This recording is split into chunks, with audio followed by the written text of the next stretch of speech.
In this video, we will see the views in DDIC. So let us look at the agenda for this session. So first we will give a basic overview of what exactly views are in DDIC. Then we will see the join statements that are used in views.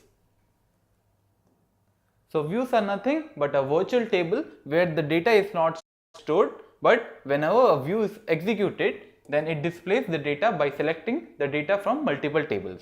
So to create a view, we must join the tables, and to join the tables, we must have a common field. So to create a view, we have to go to SE11, that is ABAP dictionary, and there would be a radio button. We have to select the views.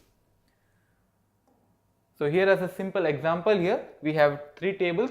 All these fields are there. In the table 1 there is field 1, field 2 and field 3. So similarly there are some fields in table 2 and table 3. So here we can see we are joining multiple fields from multiple tables and making a view. So from the table 1 we are joining the fields field 1, field 2 and field 3, and from the table 2 there is field 5, and from the table 3 there is field 8.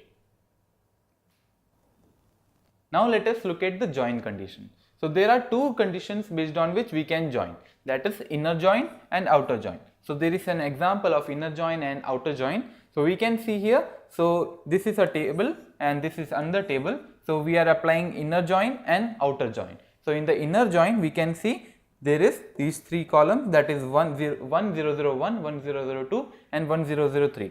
So the matching records are being showed here, but in case of outer join, only the first table, that is all the fields from the first table or the left table are shown, and from the non-matching are left as blank itself. So we can see here 1002 record is not here, that's why it is left as blank itself.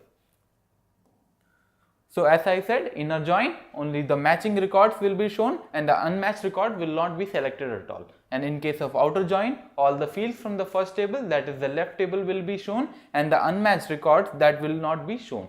So it will be left as empty itself. So in the next video we will see the types of views.